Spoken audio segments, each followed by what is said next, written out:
Almost every waking moment of every day, we encounter situations calling for the use of our mental faculties. Often we have to think and act quickly.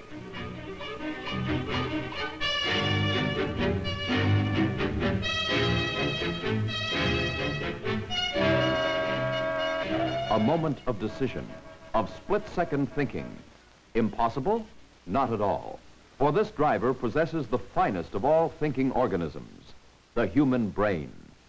The brain, a pulpy mass of cells and fibers, is the center of the network of fibers that make up man's nervous system. Extending upward into the skull, the spinal cord widens to form the brain stem. The brain stem controls actions of the body that are automatic and therefore do not have to be learned. For example, the medulla controls a number of automatic vital functions of the body, such as the action of the heart, the action of the muscles of respiration, the action of the digestive system. At the base of the skull lies the cerebellum. The cerebellum assists the cerebrum in coordinating complex muscular activities, such as this. But the cerebellum does not originate the impulses that direct our muscular behavior. It simply transmits impulses that originate in other parts of the nervous system, particularly in the most complex and highly developed part of the brain, the cerebrum. The cerebrum is the center of human intelligence. It controls learned and conscious behavior. In a newborn child, the cerebrum is still undeveloped. The child has all the reflexes and automatic responses, but he cannot respond to all stimuli. He has to learn these responses. And in man, in the conscious state, much behavior is based on learning. For example, the functioning of the cerebrum enables a child to learn to walk. I'll go over and help Carrie walk here, huh? But if a child's cerebrum fails to develop normally, he may not learn these responses. Can Carrie walk? No. He can? What does he do? Man's capacity to make learned and conscious responses is determined by the cerebrum.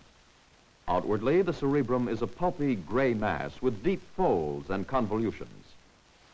In cross-section, it is shown to have a thin outer layer of gray matter. This is called the cortex. It is composed of the nerve cells of the brain and is therefore the most vital area of activity. Beneath this is a mass of white matter composed of fibers extending from the nerve cells or leading to them. These transmit impulses from the nerve cells throughout the brain and out to the rest of the nervous system. They also carry impulses from the sense organs to the cortex.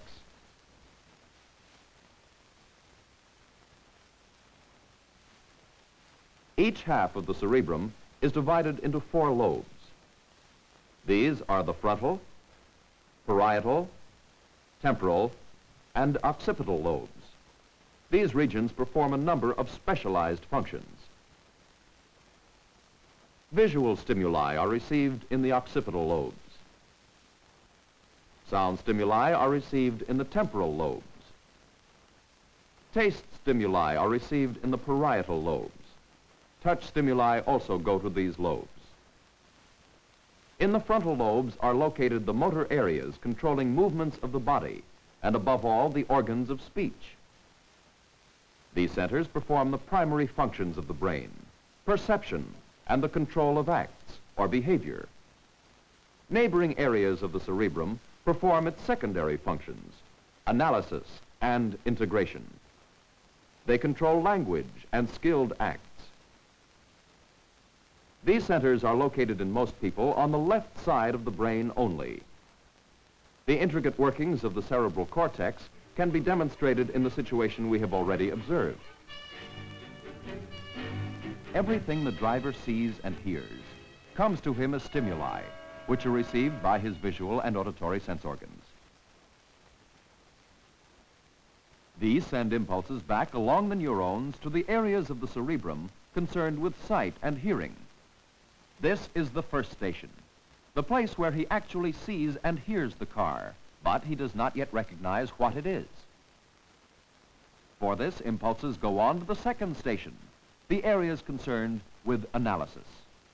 Here, memory comes into play, and drawing on the stored images of past experience, he recognizes that this is a car and understands the meaning conveyed by the car and the horn. But it still remains for him to make a response.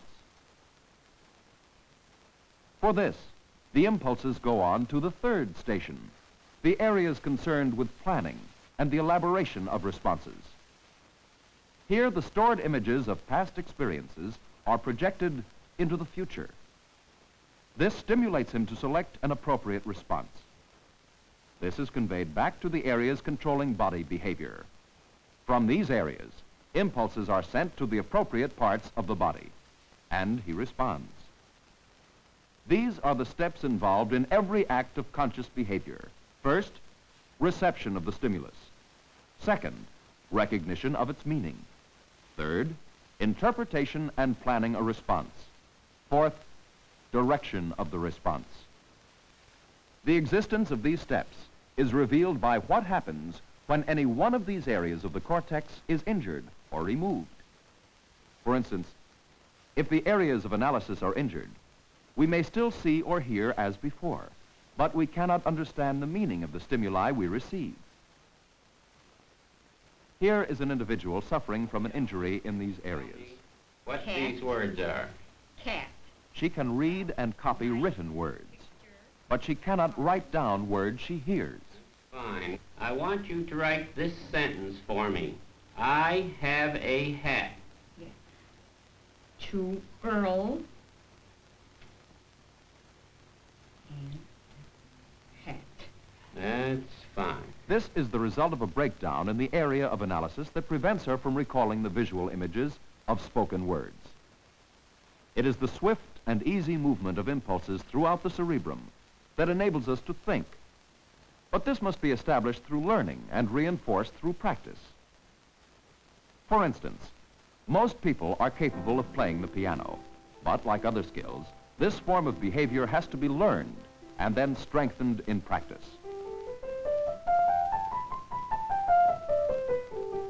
This enables man to make the fullest use of his cerebrum. But for full expression of man's thinking capabilities, we must look to the whole brain functioning as a unified organism, thinking a problem through and making the right responses. The driver in this situation has to think through such a problem, to make a decision that may mean life or death. An oncoming car, no chance to drop back. Danger there, clear there. How is his mind working? He receives these stimuli, recognizes their meaning, then interprets them in terms of past experiences projected into the future. First, out of his experiences as a driver, he foresees what will happen if he fails to turn off onto the right or left shoulders of the road.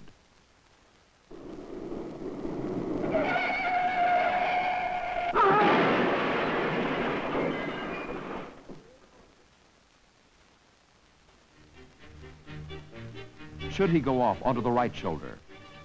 He recalls the unpredictability of youngsters riding bicycles. This arouses the fear of what might happen if he struck one of the boys.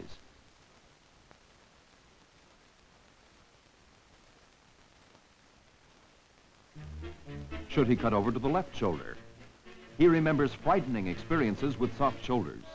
This prompts him to foresee too clearly what might happen there.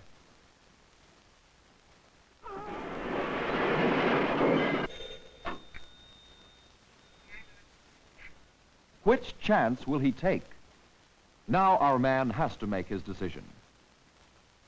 To use his cerebrum to plan ahead and elaborate his responses, his choices. Which response to make? Not all problems are as exciting as this, but most are far more complicated, and all require the same functions of the brain. They require swift movement of impulses from center to center throughout the cerebrum as it performs these functions.